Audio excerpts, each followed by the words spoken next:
Have you made your New Year's resolutions list yet? For your dog? Yeah, it's a thing. Here are 5 things that need to be on that list, according to a vet.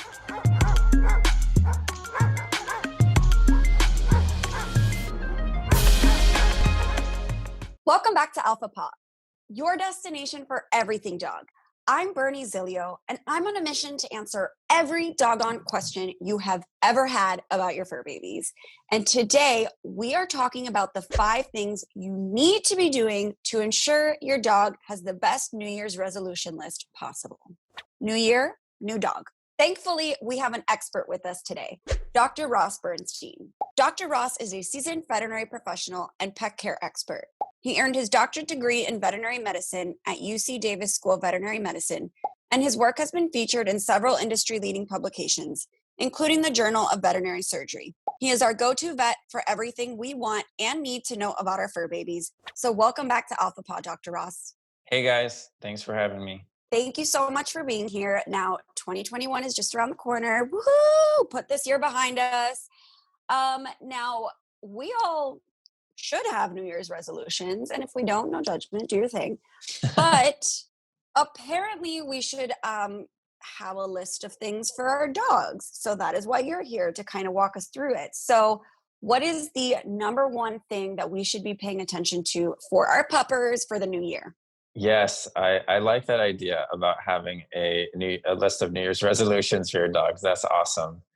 That the top of my list is going to be their diet and nutritional health. So I think we made another video about some things to avoid in the diet, such as raw food, grain-free diets. But we always want to make sure that our pets are eating a well-balanced diet that is appropriate for their life stage. The easiest way to ensure this is looking at the food that you're buying them and looking for the AAFCO statement. That AAFCO statement can say whether or not this is a well-balanced diet and what life stage it's appropriate for. A lot of diets will say that they're approved for all life stages, which is a common misconception because people think they have an adult dog, and that does fall into the category of all life stages, but that's actually a food that's appropriate for feeding puppies as well. So it's very high in calories. And you can also talk to your vet about exactly how much kibble or wet food your dog should be getting, because there's always big ranges on the back of the bag that can also lead to your pet not getting what's ideal for them, and can lead to other health problems such as obesity. So I know you mentioned portion sizes, and that seems to be an issue for a lot of people. I know the backs of the bags or the cans or whatever food we feed our dogs have portion size suggestions. But you're saying that we should speak to our vet to make sure that it's the correct portion size? You can, yeah. When you're at your vet, you can, as part of all of our physical exams, we're going to grade your dog's body condition, with 1 being emaciated, skin and bones, 9 is they're obese and very overweight, with an ideal body range being between a 4 and a 5, where we can gently feel the ribs from the sides, and there's not too much fat and extra tissue between the skin and the bones. And so with that, your vet might make some diet recommendations for your dog, whether or not you're feeding them too much or too little, what treats or table food you can cut out, or maybe even the portions of the food itself that can be adjusted. Interesting. This just popped into my brain, which often happens while we're talking. As a veterinary professional, is there a difference between kibble and wet food if it's like the exact same food? Is there a benefit to the wet food, a benefit to the dry food? Like, what's kind of the difference? If it's the same food and the same brand and the exact same diet, the only difference is the moisture content, how much water is in it. So really let's say you're comparing one diet that's a dry food compared to its exact same diet in a wet food form. It's exactly the same. It's just the amount of water that's been added into it. Like if you took it and mix it with water and put it in a blender, it's not exactly that much the same, but it's It's pretty much like that. The difference between wet food and dry food in terms of oral health can sometimes make a little bit of a difference, because wet food can sometimes tends to stick or pack along the teeth and gums a little bit more than dry food. And so that can predispose them to developing or building up plaque and tartar and predisposing them to dental and oral health disease down the line.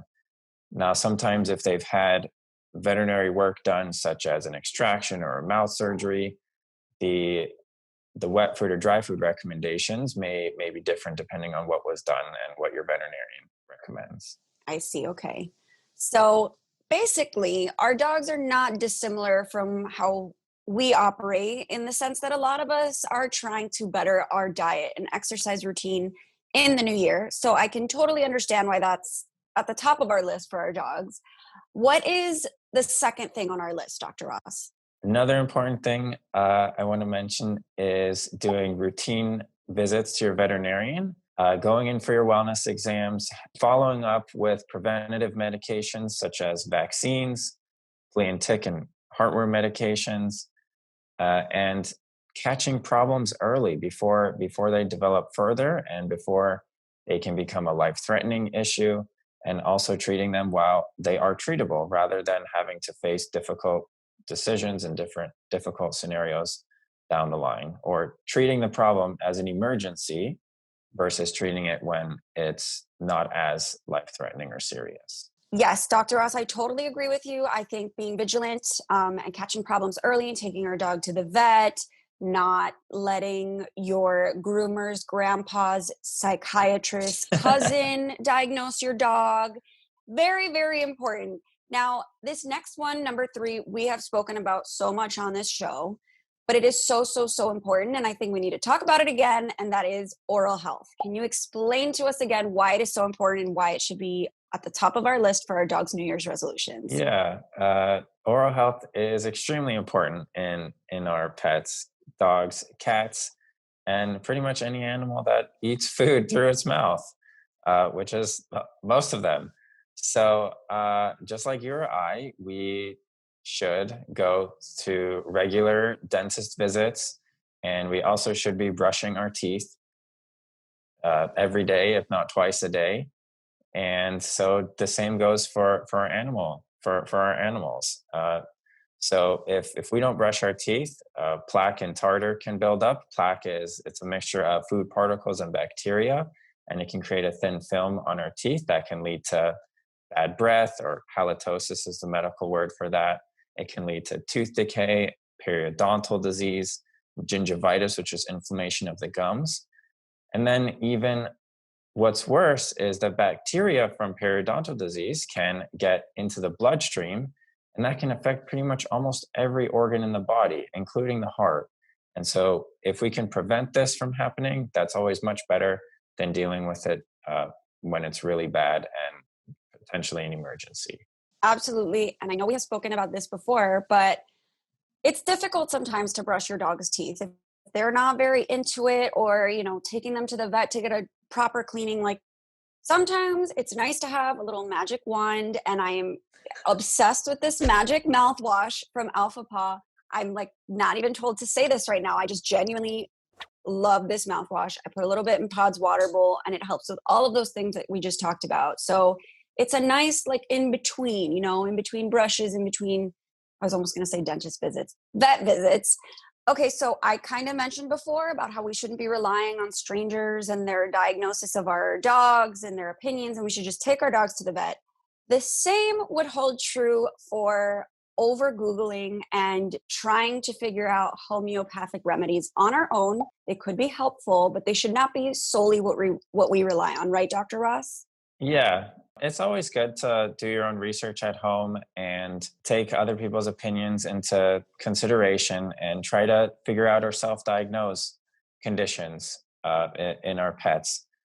But at the same time, I think you should, if you are doing your research at home, read those articles or blog posts, or listen to your friend at the dog park. Listen to them with a skeptical eye and know where they're gathering their information, whether or not they are a veterinary professional, what their qualifications are, if this evidence is from a reputable source, if it is peer reviewed. Like the other day, for example, I saw a dog that came in. It had a seizure that morning. It had really nasty skin disease. It wasn't walking around at all, really. And the owner was convinced that it was the shampoo that she used on the dog 6 weeks ago, and printed out these blog posts Oh, and wow. articles she had written. And while that's good that she's doing her research and trying to figure it out, not one of those articles was written by a veterinarian or any sort of medical professional. And while that shampoo could potentially have an allergic or adverse reaction, it's highly unlikely to lead to something 6 weeks down the line and lead to all these other things that were going on with the dog. And so while it's okay that she's, or that in that particular case they're looking it up, it's our job as a veterinarian to let them know that not all sources on the internet are reliable.